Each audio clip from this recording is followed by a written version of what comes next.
Perfect. Things are a little different. I think it's been like an update or something. So I need to log into Zoom a little bit more frequently to check these things out. So anyways, we are recording.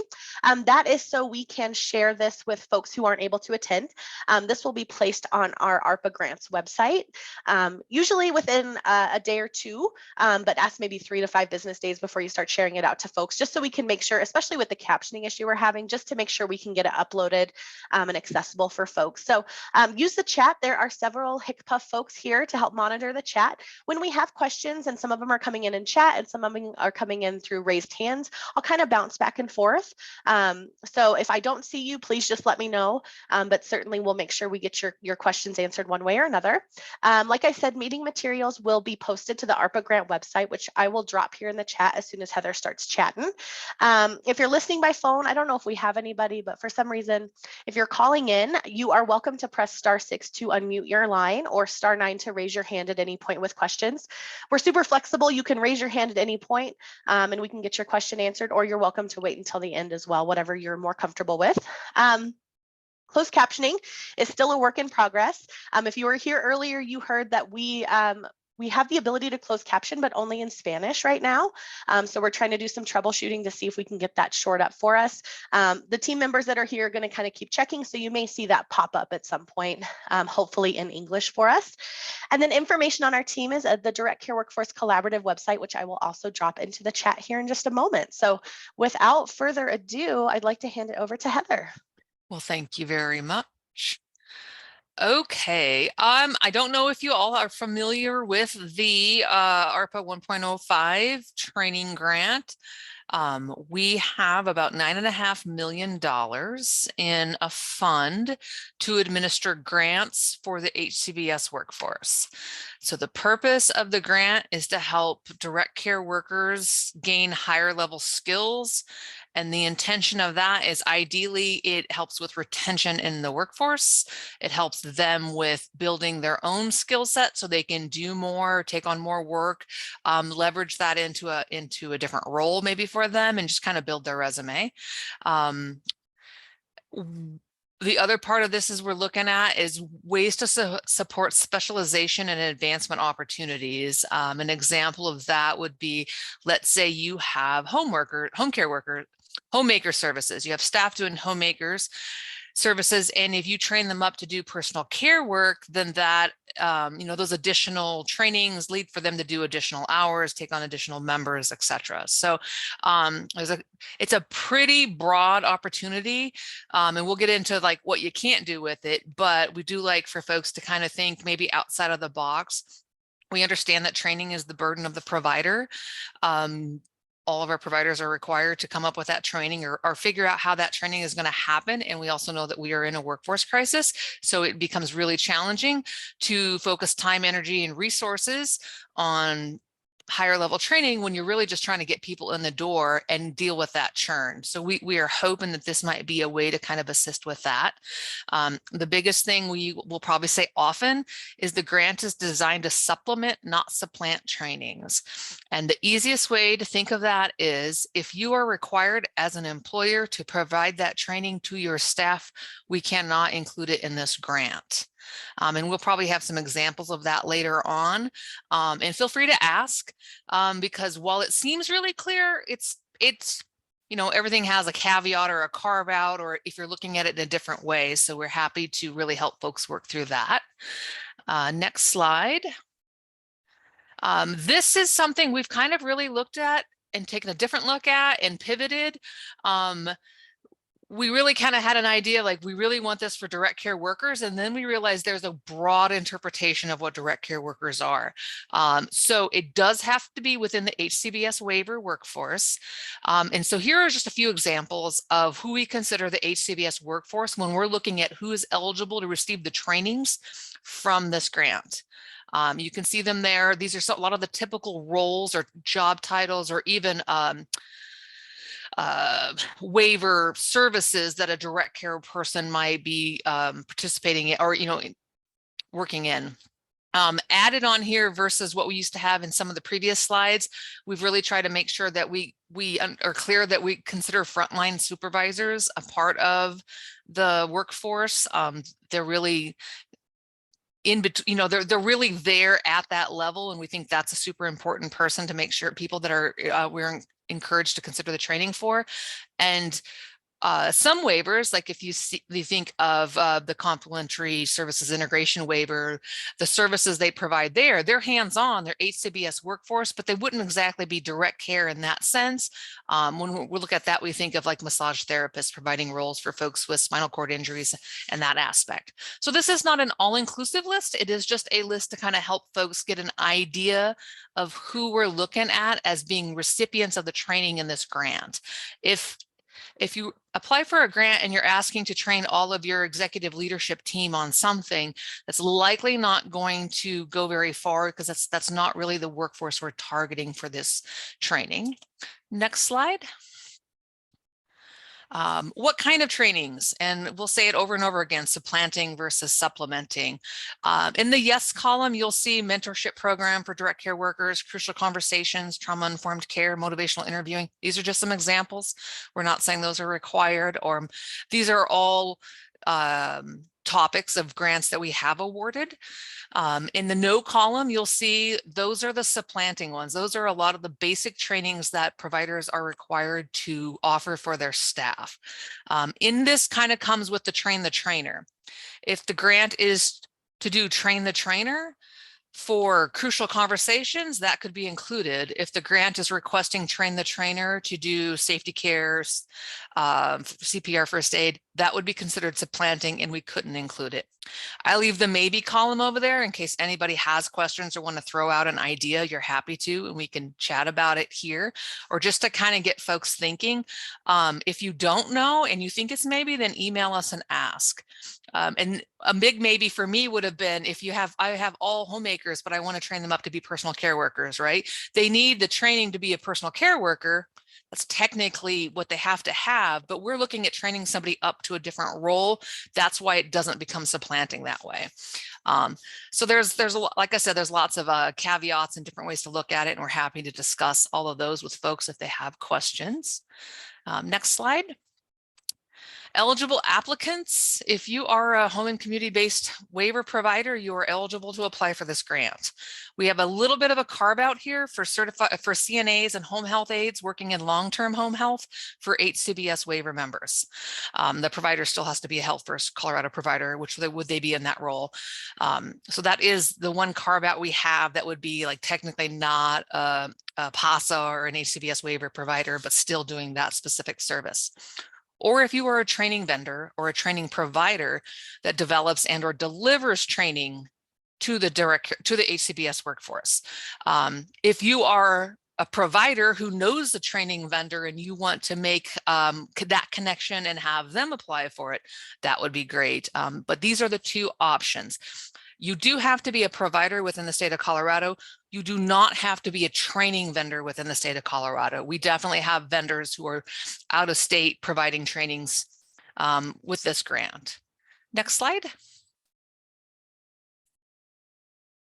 Eligible expenses. It is pretty basic. It is the cost of the training and the cost of the training materials.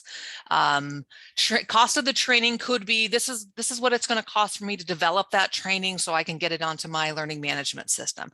This is what it's going to cost for me to have this training company come and deliver this training. Also considered in cost of training is what it costs for you to have your staff attend that training.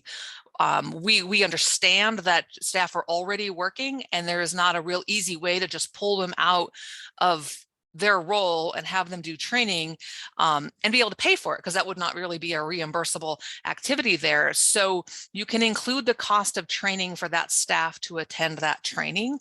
The thing we do ask folks to consider is identifying what that cost really is.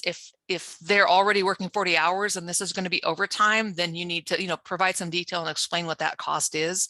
We are asking applicants to consider if they're asking their employees to come in on their time off, typical weekends, whatever that might look like, what does that individual have going on that needs to be considered? I mean, there's childcare, elder care, pet care. There's a lot of other things that kind of get factored into that. So we really want folks to think about that when they're applying for this grant, because that makes it more successful. That's how you can get people into the training, is making sure you're covering those needs. Just be very descriptive in how you understand the cost, how you've developed it. If you have a vendor quote, just attach that or include that. Feel free to include links to anything. We need to buy this training material for this. Throw a link in there. We can look through it that way and help the grant review committee kind of get a better idea of how those costs were formed. We will probably talk about it here, but also refer to the ineligible activities item, the ineligible activities and items section on the FAQ. It tells you what we can't use the grant funds for. Some common things in there would be computers, travel, lodging, gift cards to give out to employees. That's just a few that we see coming a lot. The other part would be like marketing materials. Like we want to create flyers and put out an ad. We can't market, we can't fund that through this. Be as very specific as possible. If you looked at the budget workbook, it's essentially a spreadsheet. So there are other tabs. Feel free to create other tabs to kind of put all that information in there so you can see what it looks like. There is a 10% indirect cost that will be added to it. And you'll see on the worksheet, it calculates that for you. So if you're asking for a $10,000 grant total, right, then it's going to add in 10% of that in indirect costs and increase your total to 11,000. So it'll do the math for you. If you manipulate that above 10%, you probably will lose points, because we kind of look for that. If you're coming really close to $100,000 in the grant and you need to have less itemized or less indirect costs to make that budget, you can manipulate it down. Just don't manipulate it up above the 10%.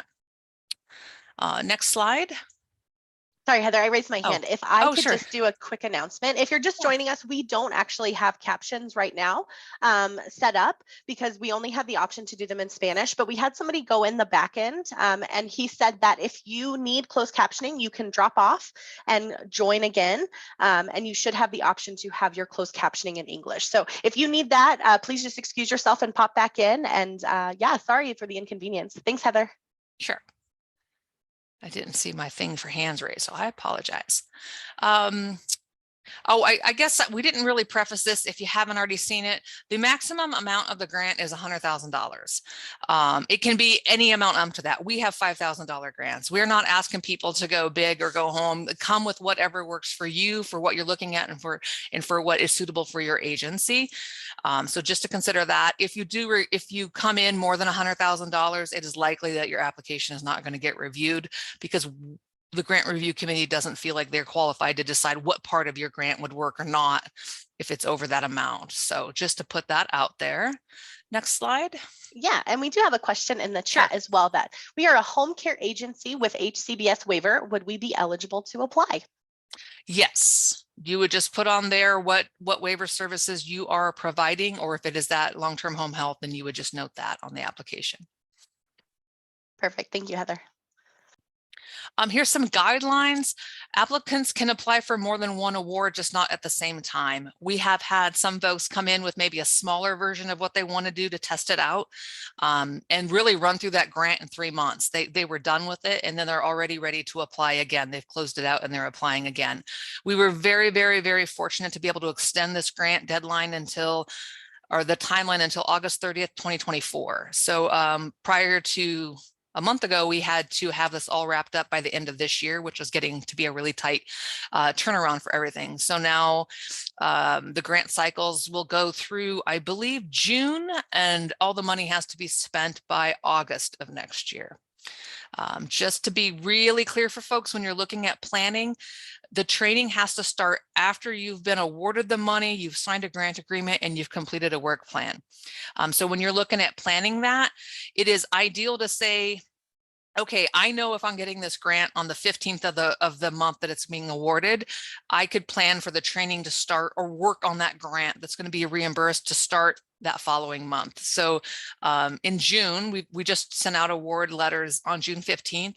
The folks can start their work in July, like at least getting that grant agreement going, and then the time frame gets real quickly. It moves quickly after that. Next slide. Here are the cycles. We just updated these. We run the cycles every 2 months. So that means we pull them and get them all ready and send them to the grant review committee. They have 15 days to go through it all and make an award. And realistically, they have more time because they're working on as we get them in. So everyone gets their, we always pick the 15th or the earlier, whatever business day is appropriate, close to that. So that's when everyone gets their yay or nay email with their letter. So these are all the cycles. So if you're looking at planning and maybe you want to do multiple grants, you would want to line them up with these so you can start one, know when it would end, and then know when you can apply again. Next slide. How you apply, it is on the website. It's in a smart sheet. You just click on the link, it'll open it up. If you look in the RFA, it has all the questions. So if you want to kind of go through and work through them ahead of time and then just copy paste them into that, you can do it that way. A new requirement on this cycle is the SAM number. We had not had to have this before, but then we were told we had to go back and get them from all our previous awardees, which we've done. And so now we just have it on the application. You have to apply for a SAM number. It is free. Don't be duped into paying any money. It is really just so that because state and federal money is involved, that we can prove that we know that you're a good actor and you haven't been kicked off from applying for grants in the because of bad behavior. So that's ideally what the SAM is. We will, someone might be able to drop a link in there to kind of give a little of the SAM website so you can get an idea of what that is. You will have to include your project budget. It's going to be, it's an open source, it's a Google Doc. So it'll either open as Google Doc for you or as an Excel. If you're looking at it from the website, you have to download it. If you ask for us to share access with you, we're going to tell you no and download it, because what happens is people end up filling out their budget and it's linked on the website, and then that gets to be really complicated. So we just ask us if you're running an issue with downloading it, we'll send you a copy. We do need a W-9. We do need the certificate of good standing from Colorado, from the Secretary of State, and we need a cover letter signed by the executive director or an authorizing official from that company that's applying. And the reason we ask for this is sometimes people have a really good heart and really good intentions, but they're not in that decision-making role. So we need to know that the person who's going to sign on and accept responsibility in that grant agreement is aware of what's going on and in agreement with it. Next slide there. All right, I know some folks joined mid-spiel, so if you missed a really important topic, I'm happy to address anything. Otherwise, happy to just answer questions if people have potential thoughts they're thinking of trainings or any questions. Please ask now. You can come off mute and put it in chat. If you don't think of it right now, you feel free to email us at the HICPUF_DCW, DC workforce at state.co.us. Our team manages that, so we'd be happy to get you some answers out that way as well. And now I can look at the chat. Okay. And while you're thinking of good questions to ask me, I will offer that we've tried to make the administrative burden of this as simple as possible. There are monthly reports that the awardee completes. It's a pretty shortened, it's a smart sheet link. We send you the link, you fill out the different areas. We do have a pre-survey if you get an award and a post-survey, but that's about it. We're not asking for long pages of reports on how this is going. A lot of it is pretty self-explanatory as we build it out in the work plan. So don't feel like if you get an award that you'll be required to have a lot of manpower to be able to fill out lots of paperwork. The other thing I'll offer is it's a reimbursement based grant. So it's split 20-60-20. So whatever your total budget is, so let's say it's a $10,000 grant, you go through all this process, complete the work plan, which outlines what you're going to do, then you get 20% of what that award is as kind of sort of that upfront cost to kind of get things going. That 60% in the middle, that's where you'll be able to bill monthly, no more than monthly, and it could be maybe every 2 months, depending on what your work plan is. Those invoices as they come in, And then we hold 20% of that amount till the end to make sure you finish our like post-survey piece. And so we do like to know that we want folks to know that you will get some of those funds up front to kind of help kick things off, depending on what your training grant is for.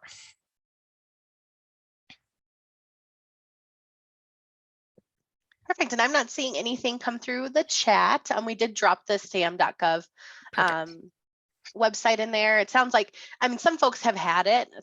They already have that, set up and everything. So, but if you have questions, please just let us know. And I think the other thing I would offer is you're like, hey, this sounds great, but I don't know what would work. We can certainly look at getting some information of some of the past topics that grantees have applied for.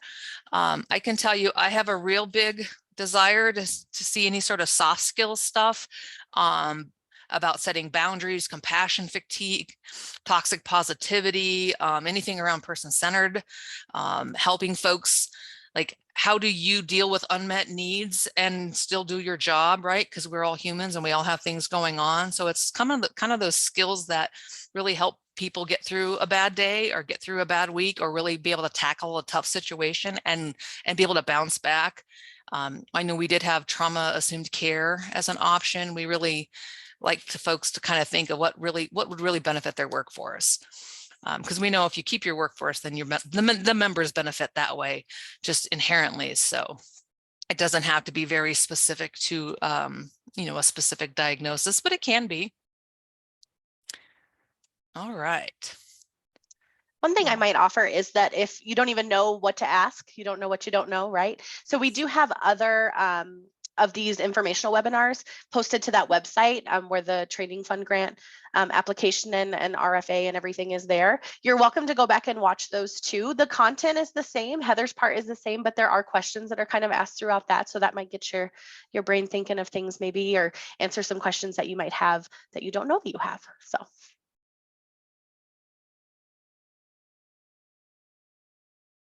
All right. Well, we won't keep any longer. Please tell a friend, tell other providers, tell other training entities about this opportunity. I think we have about 2 million committed, so that's 7.5 million we have left to be able to award. The other part we don't really do the informational webinars for is because it's hard to get access to them. But we do have individual grants available for direct care workers themselves. It's up to $500. It is, again, kind of the same parameters of this. Anything that helps them do above and beyond the initial training they have for their role. We understand $500 is a lot, and we're just saying it's up to that much. It could be 3 grants for $20 each, right? If there's like a lot of maybe lower cost training available for them and they want to tie it all into a series. We're trying to help spark the interest for direct care workers themselves and maybe things that are interest of them. And so you will find that on our website as well. The individual grant does not run in cycles. We try to, they'll know within 15 days whether they get the award or not. They are reimbursement based. However, if the person, we do have an option on the application that they can request financial assistance and we can help upfront pay half of the training cost. It does include, for the individual grant, cost of the training, cost of training materials, and it includes transportation reimbursement if the person is traveling more than 40 miles round trip. And so please share that with your staff. We would love for folks to be able to explore anything they can with that. I think we've awarded 26 individual grants to date, and we've had probably 70 applications. So we'd really love to be able to give out more. And the reasons we say no is they're not in the HCBS workforce. People find grants in all kinds of ways, but we really try to, we come from a place of wanting to say yes. So just keep that in mind. And we do have a question, Heather. Oh, sure. Sabi, I apologize. Please go ahead. Thank you, Sabi. This has been so helpful. Thank you so much. So the provider finds the trainings or comes up with the training and a budget, and then apply for this grant accordingly. Just wanted to recap and make sure I'm understanding everything. Yeah, so we would we want to know what your topic is. So if you have an idea of we want to be able to provide whatever this training is, right? And so then the provider, you know, the grant applicant would be like, how am I going to get this training? Are we going to pay someone to develop it for us? Are we going to pay to bring somebody in to provide it? Is it already there and available? We just need to pay for those seats at that table. So it can be any of those ways. Just come up and then what do you need to make that successful for your staff, and like what is that time frame going to look like? Those are the kind of things you'd probably want to think about ahead of time, and then just apply for the grant with those in mind. We are a little bit of outcome. We kind of want to know what the outcome is. You know, what are you wanting? How are you going to evaluate and know if it's successful? So, you know, we thought it'd be great to send 10 staff to Crucial Conversations so they can do this. We'll know it's successful because we're going to ask them how they feel. We're going to survey the members they work with, right? And maybe their colleagues. There's ways that you can build an evaluation measures into your process to kind of see, did the training work? Because then you want to know that if you want to do it in the future. Thank you. Sure.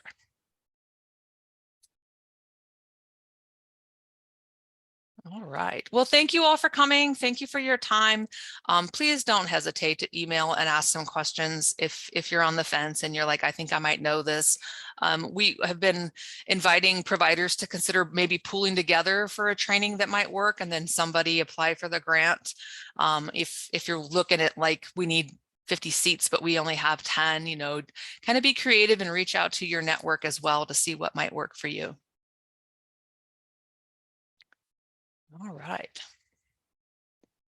Well, I'll let you close it out. Thank you, Brooke. Perfect. Thank you guys.